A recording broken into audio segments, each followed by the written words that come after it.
Coming up next on Nevada Week in Review, Mitt Romney comes to town and outlines a plan to revive the Las Vegas housing market. Danny Tarkanian is ahead of Stephen Horsford in a congressional district where Democrats enjoy a 10 percentage point advantage. And Dean Heller calls Shelley Berkeley the most corrupt person he's ever met. All that and more coming up next on Nevada Week in Review.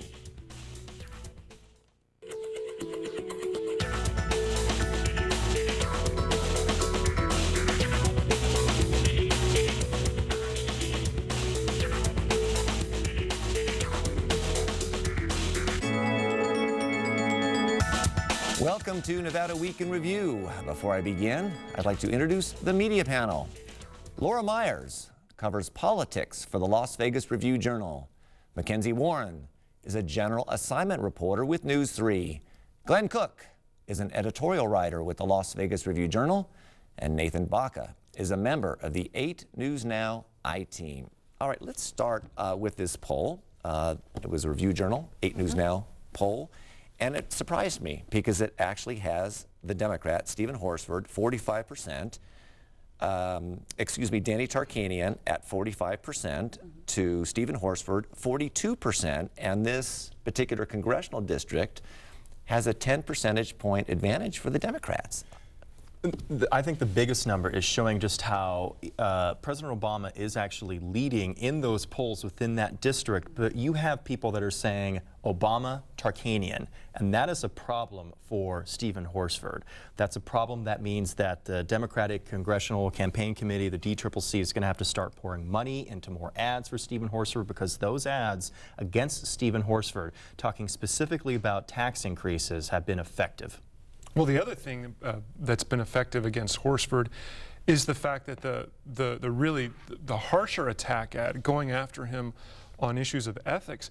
I mean, there's stuff beyond his voting record that the Republicans and Danny Tarkanian, they don't have to make up. They don't have to exaggerate. You know, he took a trip to the Bahamas for poker stars. How much is it the name ID that Tarkanian enjoys rather than some of the issues that maybe people haven't really tuned into yet? Well, that's the thing. I mean, Danny Tarkanian has run for office several times, and he has a name, a household name, because of UNLV and his father, Jerry Tarkanian.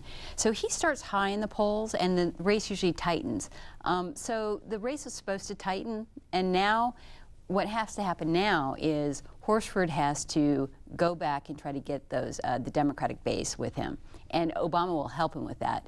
Another thing, because people might not know the character of this new district, it's Clark County, a lot of Clark County, and which is like 70% of the district, and then 6 rural counties. And that's where Tarkanian has strength, including among a lot of moderate Democrats who live in the rurals.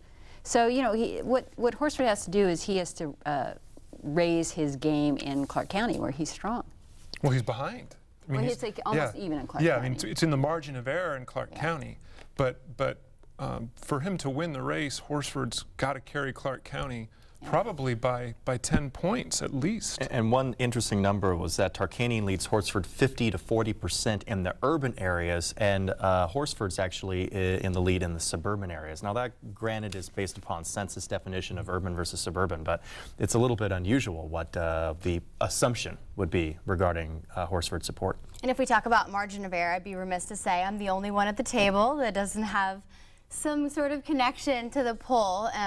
You know, RJ, Channel 8, and if my colleague John Ralston were here. Well, like a Clint Eastwood kind of thing. Right, I'm gonna pull an empty chair, I'm gonna talk to it. Oh, no, God. but in every election cycle, there are winners and losers and candidates, and there are also winners and losers when it comes to the pollsters. So I think the unreliability of the numbers, it is so early, that margin of error is something we have to focus on. You know, New York Times did a bunch of pieces last time around just about how, you know, Rasmussen polls weren't showing to be as accurate as possible. So I think that's always something that you have to take consideration. As much as, you know, we as journalists want to sink our teeth into these numbers, they're not always right. What about the registration too? Because we'll get into this in a moment, how the RNC folks have come out and started to help the Romney campaign. But could the Romney campaign become a drag on Tarkanian, and could that impact maybe the final outcome? You know, when I was interviewing the pollster, he said that because I asked the opposite question: can Horsford ride Obama's coattails to victory? And the pollster said, well, you know, I'm looking at this and I'm thinking maybe, but what I'm wondering is if Romney's going to be a drag, because the Republicans down ticket are outperforming Romney right now. So he's not helping them. Maybe he's not hurting them, but he's not helping them. Is Obama outperforming the down ticket Democrats? Yes, yes. In every case? I don't know. In this case, I can't remember our CD3 poll.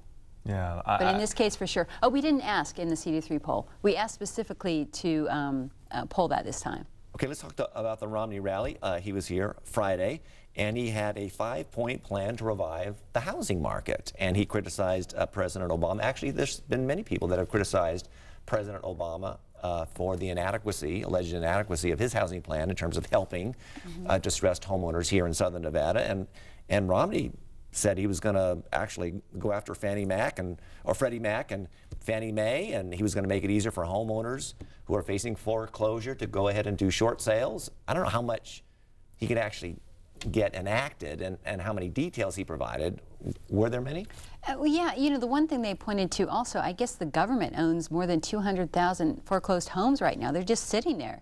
And he was saying, put them out on the market, you know, because what's happening is they're bringing the whole community down by staying there and becoming in disrepair and vacant, so everyone's housing value goes down. So that actually was a real thing. You put those banks out on the market. And also he wanted to change Dodd-Frank Act. I guess right now banks are reluctant to give new mortgage loans. And he said it's because the law is a little bit too tight, because, you know, sometimes when they put a law in, you almost overcorrect. So he thinks you can loosen that up too. There really isn't a silver bullet, and maybe he is trying to correct the statement that he made, I guess, to your editorial board. Which was absolutely right. Well, he felt, I knew you'd say something like that, where he felt the bottoms should just come out of the housing market, and that's the best way to correct it. So you're kind of the resident housing expert. What did you think? I had a chance to interview Governor Romney 2 weeks ago via satellite, and it was interesting of what he was saying. He did say that he supports continuing the HAMP and HARP programs. However, he has also talked about either discontinuing or changing radically the program HUD, the department that actually administers that. It would be interesting to see whether or not Governor Romney's plan to put those homes on the housing market, those HUD-owned homes, what that would do to housing prices, because you already have a shadow inventory. If the government releases those homes too quickly, it may depress the home prices further, according to auction experts that I've talked to. So that's going to be a challenge, and depending on what administration takes place. Well, but the reality is that the sooner you get these empty foreclosed homes on the market, and the sooner you turn them over, then the sooner you get a real correction in the housing market. I mean, we have bottomed out in housing, really. We have, and what we are experiencing now, especially in Nevada, I believe, is a bit of an artificial bubble that's created by the fact that banks simply can't foreclose. They cannot foreclose on homes, so there's a shortage of these houses on the market. It's this shortage of inventory that's driving up the price right now. But really, Mitt Romney's 5th point on his 5-point housing plan should have been his first. It's jobs. Jobs is the solution to the housing market. Get people back to work, get people income, get people a chance to build up savings again. And when people are working again and we have a normal unemployment rate, housing will start appreciating again. I'm wondering why, you know, because the unemployment, we'll talk about this later in the show, but the unemployment rate ticked up to 12.1% statewide. And I'm curious about this because can Romney go really hard on the state's jobless rate and not insult Governor Sandoval, who some have termed Governor Sunny because of his optimistic look on the economy, and he says our state's economy is growing and people are being put back to work. So does that create at least tension between the Romney campaign and Governor Sandoval? Well, Governor Sandoval's not on the ballot, so all bets are off. If Governor Sandoval were on the ballot, it might be an issue. He could impact, I think, in a positive way, the Romney campaign as at least the titular head of the Republican Party in the state of Nevada, don't you think? Yeah, but what Governor Sandoval will say, I interviewed him at the convention, and he will say, we could be doing better if only Governor Romney were president, because then, you know, we could have a free market economy and we do so much better. So he does have to say, look, I'm going to create this many jobs. My hands are a little tied, you know, but I could do better. Before we leave this, Laura, you were the only local reporter Yeah. at the fundraiser, the Mitt Romney fundraiser, that occurred prior to the event at the Cox Pavilion, correct? Yeah, the open event was Cox Pavilion. And you said that Sands Corporation Chairman Sheldon Adelson was right there on the front row. Yeah, this was at Red Rock. It was quite a little spread there. They had all kinds of seafood and a lot of richer crowd than I'm used to. But Romney made a joke. He said, "Who does Sheldon Adelson? Who let you in the front row?" And it was, yeah, it was. I think we know why he was in the front row. I think he's helping Romney. Cha-ching. Yeah, cha-ching. Before we leave this topic, it looks like the Republican National Committee is sending out reinforcements. The cavalry is arriving, I think, for the Mitt Romney campaign because they think there's some concern that, particularly with the Clark County Republican Party and who it's now being managed by, Ron Paul supporters for the most part, that they're concerned about registration, they're concerned about organization, and they sent 2 regional directors out to help the Mitt Romney campaign, and they're saying it's the best ground game, quote, and this is out of your story, Laura, the ground game we put together is the best we've ever had. I don't think anyone's ground game is the best. I mean, President Obama's ground game isn't the best because there's not that passion and that fire, you know, quite what we saw back in 2008. And they should send more people. This was the worst week that Romney has had. A lot came out, and it's a lot for them to handle. Then again, we'll be sitting here next week talking about someone else. So it's the ever-changing headlines in the world of politics. But I think it was a tough week. So I think if Nevada's a battleground and this is going to, you know, come down to the electorals, then they should send more people. Well, it's all part of a strategy. This is what happens in the end game. All the resources go to the states that are in play, Nevada, and resources come out of states that aren't in play. You know, there's been headlines in New Mexico because they're pulling people out. Right. So you put all your people where you think you can win, or where you think that, you know, you need the resources. So all the battleground states will get built up, and the ones who aren't in play, you know, no one will be there. I don't want to put you on the spot, Yeah. but the states that aren't in play anymore, or maybe that polling is showing that President Obama is sort of widening his lead. You know, we looked at, there was a Virginia poll, for example, and they're looking at Ohio and Florida and some other states. Are you hearing that the Romney campaign maybe is pulling out of some of those other battleground states to focus on, like Nevada? I don't think they're pulling out of the big key battlegrounds yet, but they're pulling out of the New Mexico's. You know, they could probably still maybe play there, but it's not worth pouring resources. Well, a big symbol of that is television advertising. I mean, money is just pouring into Nevada television stations. It's great for us. Wait, where's our raises? But it's certainly, they are starting to pull back from other states, like New Mexico, like Michigan in some aspects. But then in some cases, they're being also filled by the super PACs, Crossroads GPS, are kind of playing a rearguard action in some of those states to see whether or not they can pull some numbers and polls. But Nevada, just everybody's swamping because Romney would need to win Nevada. He's versus New Mexico. New Mexico, if he pours new money into New Mexico, that shows that Romney's on the offense, really, because he's starting to go after, you know, aggressively after states that Obama won in 2008.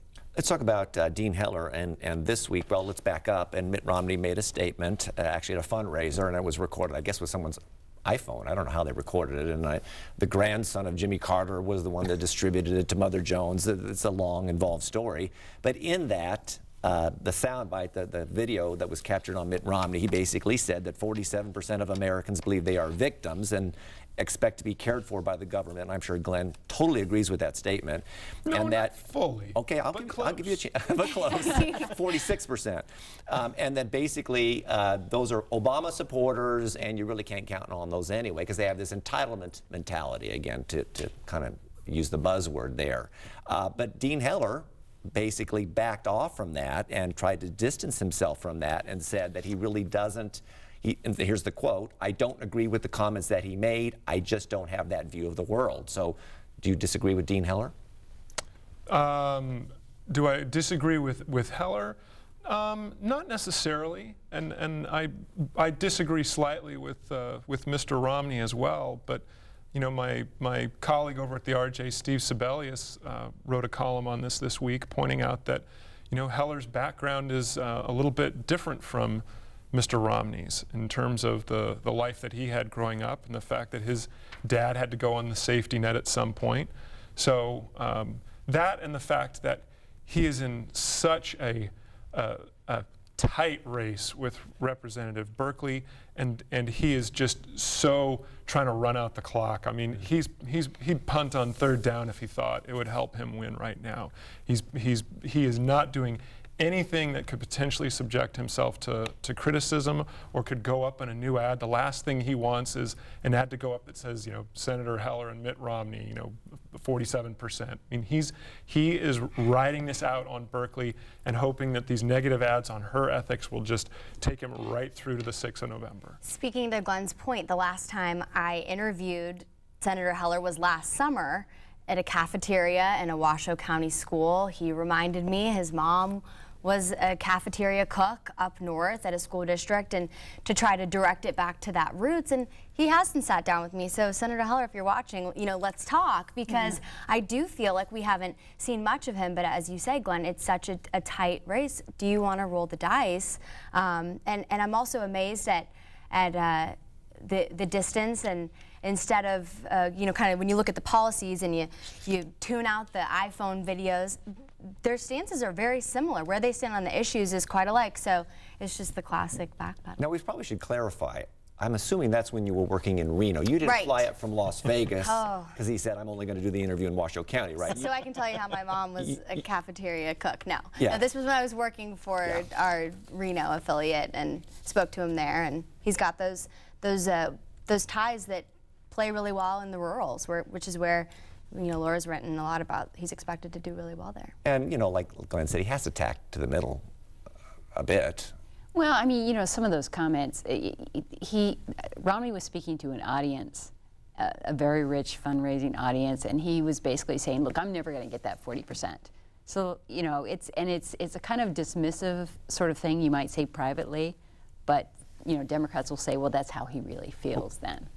I think Heller's greatest strength is in retail politics. I mean, I was able to see him about 4 weeks ago at a roofing company in Las Vegas, and he took questions from many of these workers that had been on the, you know, at the construction floor for a while, just very freely talking about internet gaming and gambling, talking about, you know, really his stances on major issues, and it was such that, you know, he was talking freely and open.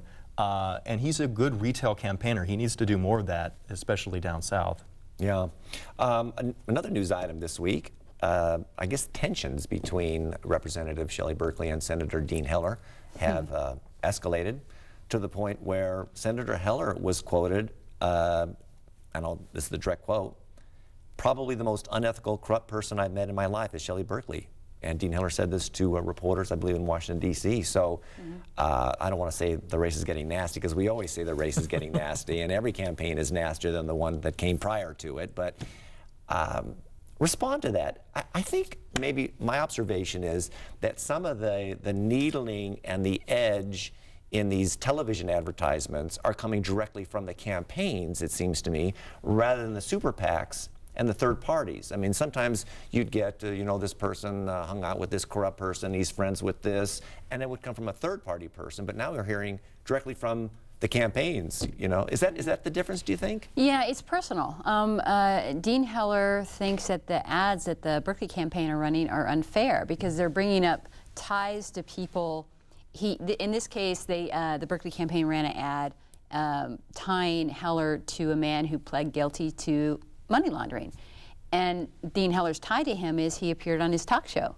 You know, and actually a couple weeks ago, Shelley Berkeley appeared on the same talk show that the man now produces. So and he's a progressive liberal, I understand. Is that right? You know, I actually don't know him. All I know is from the clips. But a colleague of mine interviewed him, Steve Tatro, and it's one of those things where I think Dean Heller took it personally because he said, "Look, I have no ties to this man. I went on his talk show."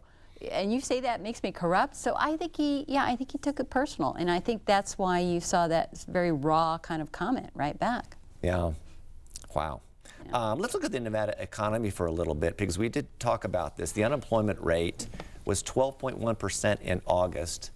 up from 12% in July. Now, you know, that's 0.1%. A lot of people might say that's not a big deal, but I mean, psychologically, even politically, does that tell people that this economy is not improving, that it's stagnant, it's not growing? Now, you can argue that the Las Vegas numbers, the jobless numbers, were a little bit better than that, but overall statewide, it didn't look good. Is it a mixed bag? Well, it played perfectly for Romney coming today. I mean, the perfect launch point, you know, a great point right off the top. But I think we're becoming numb to these numbers. I mean, when you hear 12%, 12.1, it is so bad. And jobs is the issue, but you know, these numbers come out, we're not seeing much growth. You know, Governor Sandoval sends out the typical release. It's good, but it's not good enough. So I think that we're all skeptical of the numbers. We know there's a group of Las Vegans and all over the state that have just given up, and so that does skew the numbers. But I think it comes back to housing for me. I mean, I think it's AB 284, and wondering what's going to go on with that, with inventory, and everything is so interlaced here. And until we can figure out internet gaming or all these other, you know, linchpins of the economy, I think we're stuck. I don't think you can remotely describe these numbers as a mixed bag. They're brutal, they're awful. And to me, it's not so much in the fluctuations of the numbers around the 12% range. To me, it's 3 straight months of actual decline in the number of jobs. 1,000 fewer jobs in August than there were in July, fewer than the month before. There were more the month before, and there were more the month before that. The number of jobs is dropping. And I really wish, for the purposes of this recession, recovery, whatever you want to call it, we should just abandon this figure that we're using to measure unemployment and go to the federal U6, which measures everybody who's dropped out, can't find work, and has quit. And that number in Nevada is above 22%. Wow. And that's the real number. That's the real number. More than 1 in 5 people in this state want to work and can't, and that's awful. Well, it's also frustrating, you know, looking at the numbers the state provides for each job sector. Like, you know, I've been looking for the past few months, just the different sectors, and once in a while you see like something like, oh, administrative jobs, it's going up. You start seeing some good positive movements, or maybe in hotels and casinos, or maybe in the medical industry, and then that progress goes down. It's just like these little green shoots that just quickly get cut down by something, and there hasn't really been. Even casinos, which typically are a good indicator, lost 1,000 jobs last month. Why? Well, you know, I'm always going to look for silver lining, and again, I saw this report. The past 12 months, new home sales are up 15%. The new home median price edged up 3.5% from a year ago. It's because no one can buy a foreclosed house. That's why. That's exactly right. That's it.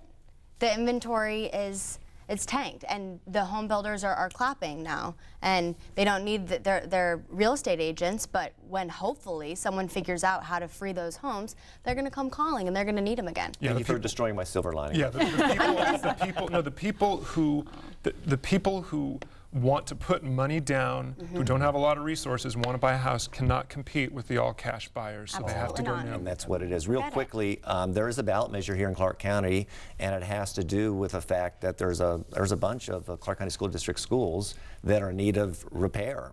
Some of them don't have air conditioning, and when it flooded the last time, the rain came down. School district is looking for a property tax increase that would amount to, they're saying, about $6 a month. I guess that would sunset in 6 years. I guess it's for 6 years. And it's important for the district to get this together. And the Nevada Policy Research Institute has come out against it for some other reasons. I'm sure you'll want to clarify that as well. But is this the wrong time to bring this to the voters, or is it the right time to bring to the voters? It's a problem.